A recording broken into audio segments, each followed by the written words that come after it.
Australia ended in the death of 3 people.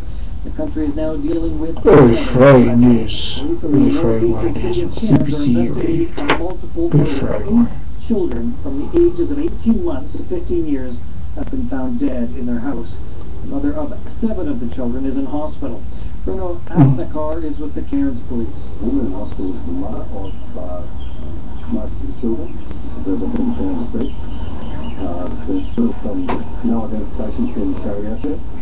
Formally, to formally identify who the children are, so we need to be really careful about that. But at this stage we believe he is the mother of 7 of the children.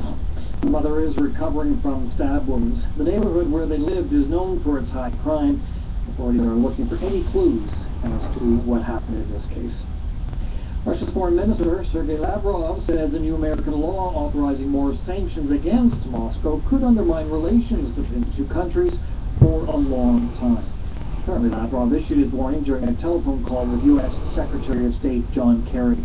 The U.S. and European sanctions over Ukraine, coupled with falling oil prices, have thrust the Russian economy into a crisis. The Pakistan Army is stepping up its offensive against Taliban militants. The military says it's carried out several operations near the border with Afghanistan.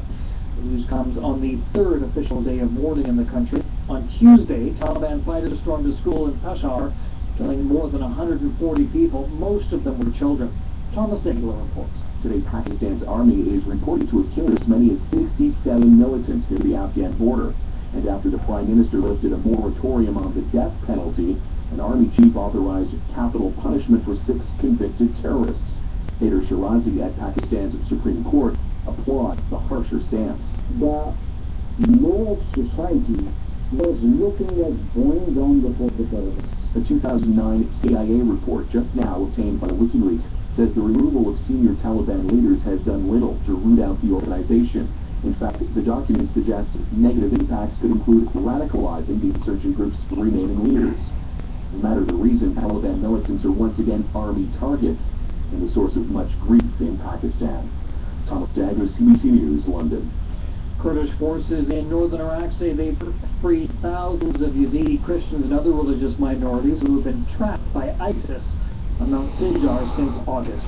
Jim Ewing reports. So they seem to have broken through. They've established a corridor that's 10 kilometers wide and 70 kilometers long, breaking the siege that's been there imposed by the IS fighters around Mount Sinjar since August, allowing therefore the thousands being trapped there either to get out or to stay there and receive humanitarian supplies without difficulties. That's the BBC's Jim Ewing. Here at home, there are troubling new revelations of the Centre of Newfoundland and Labrador's breast cancer testing scandal. In the early 2000s, hundreds of cancer patients were denied life-saving treatment because of botched tests. That sparked a public inquiry, a class action lawsuit, and a commitment to fix the lab. As Nextopia reports, cancer patients could once again be at risk. The Cameron inquiry concluded poor lab training and procedures prevented hundreds of patients from getting the right treatment. Many died. Now an internal audit shows familiar problems have re-emerged. Mistakes and test delays, putting patients at risk. There is no doubt that we have had some challenges. Dr. Oscar Howell is a senior executive with Eastern Health. He says increased workload and staffing shortages are to blame.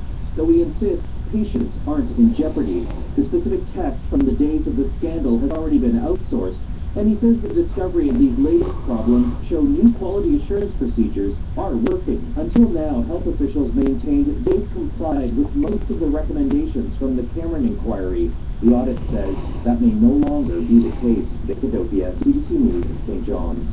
And that's the CBC News.